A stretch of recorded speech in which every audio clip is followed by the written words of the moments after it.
Baik, bismillahirrahmanirrahim. Assalamualaikum warahmatullahi wabarakatuh. Sebelumnya perkenalkan nama saya Ramadan Kusumo Wicaksono dengan NIM 501221743. Yang saya hormati Bapak dosen sejarah dan filsafat matematika, Bapak Dr. Kartono SPD MSI, dan teman-teman semua.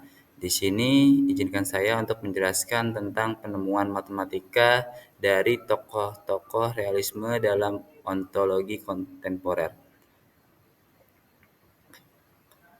Nah, pengantar realisme itu sendiri itu adalah intinya realisme dalam matematika itu adalah pemikiran yang mengatakan bahwa angka, himpunan, atau fungsi matematika itu nyata adanya, terus objektif dan tidak bergantung pada pemikiran manusia, bahasa kita, atau bahkan alam semesta gitu. Mereka itu seperti eh, ada di sana tapi secara mandiri gitu. Untuk mempermudah pemahaman, di sini saya mengajukan suatu pertanyaan bahwa apakah kita menciptakan matematika seperti membuat aturan permainan catur, atau kita menemukan matematika seperti seorang astronom menemukan galaksi yang baru. Nah, para realisme itu percaya bahwa kita menemukannya seolah-olah matematika itu sudah ada dan kita hanya mengungkapkannya saja gitu. Lalu tokoh yang pertama itu adalah Kurt Gödel pada tahun 1906 sampai 1978. Gödel adalah seorang ahli logika dan matematika yang sangat berpengaruh. Ia berpendapat bahwa manusia memiliki semacam intuisi matematika yang membantu kita memahami konsep-konsep abstrak. Kontribusi utamanya atau penemuan utamanya dalam matematika itu adalah teorema ketidaklengkapan yang secara revolusioner menunjukkan bahwa dalam sistem matematika yang kompleks akan ada pernyataan yang benar tapi tidak bisa dibuktikan dalam sistem itu sendiri. Jadi ia mengembangkan namanya itu constructible universe L, sebuah model dalam teori himpunan yang membantu membuktikan konsistensi hipotesis kontinum, yaitu sebuah dugaan yang sangat penting dalam matematika. Kemudian ada WFO Quinn pada tahun 1908 sampai 2000. Quinn ini adalah seorang filsuf matematika dan ahli logika yang dia itu terkenal dengan beberapa gagasannya. Yang salah satunya itu adalah argumen idempensabilitas yang mengatakan bahwa kita harus menerima eh, keberadaan entitas matematika karena mereka itu sangat-sangat diperlukan dalam suatu teori ilmiah, dalam teori ilmiahnya gitu. Ia juga berkontribusi pada New Foundation NF yang merupakan sebuah sistem aksioma untuk teori himpunan yang merupakan alternatif dari sistem yang lebih umum. Selain itu, dalam bidang ilmu komputer dan logika digital, si Quinn ini juga eh,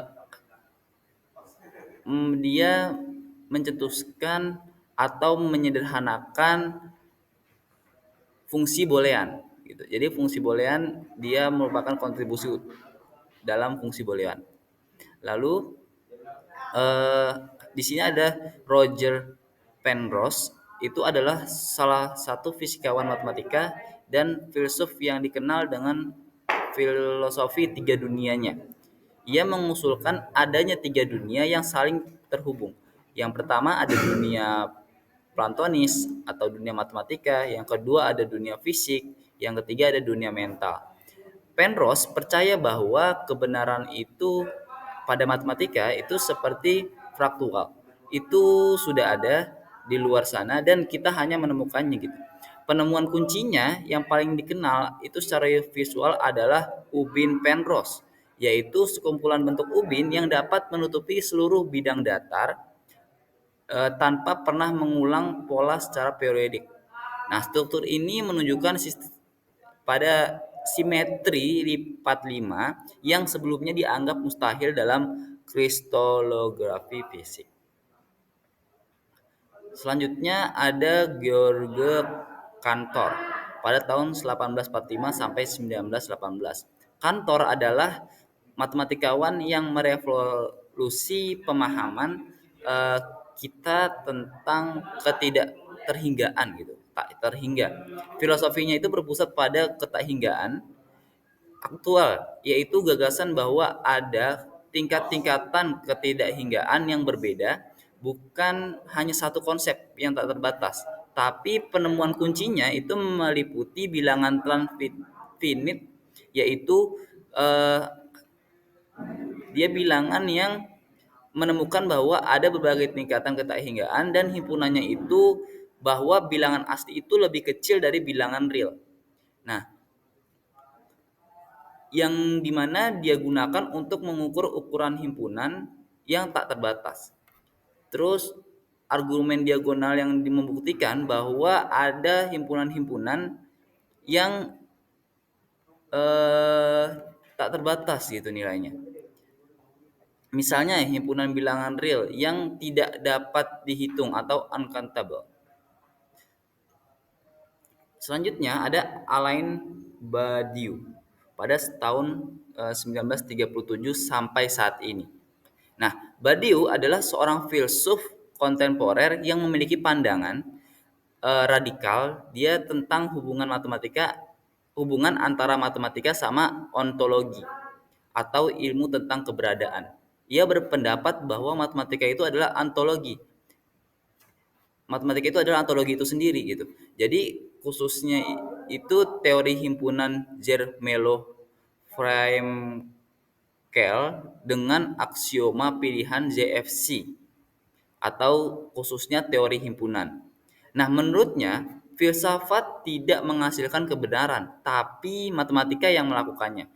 Ia juga mengembangkan konsep event and forcing dan ia menggunakan metode matematika forcing dari Paul Cohen sebagai dasar filosofis untuk menjelaskan konsep event, di mana kebenaran-kebenaran baru dapat muncul dari situasi yang sebelumnya tidak dapat dihitung atau dipahami. Nah, di sini udah saya buat ringkasan tokoh dan kontribusinya ya dalam sebuah tabel. Yang pertama itu ada Kurt Gödel dengan pandangan ontologis intuisionalisme platonis dan penemuannya itu berupa teorema ketidaklengkapan serta constructible universe atau L gitu. Terus ada yang kedua itu ada WFO Quinn dengan pandangan kuasi empirisme dan penemuan argumen indispensabilitas serta new foundation. Lalu yang ketiga itu adalah Roger Penrose dengan tiga dunia, yaitu ada platonis, fisik, mental, dan menemukan ubin Penrose. Terus yang keempat itu ada George Cantor dengan pandangan realisme ketidakterhinggaan aktual dan penemuannya itu adalah bilangan transfinite serta argumen diagonal. Lalu yang berapa nih? Kelima ya, yang terakhir itu ada Aladdin Badiou dengan eh, pandangan matematikanya itu adalah ontologi atau set teori, teori himpunan dan konsepnya itu event enforcing.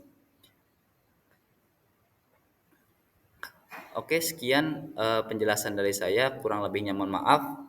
Saya tutup. Wassalamualaikum warahmatullahi wabarakatuh.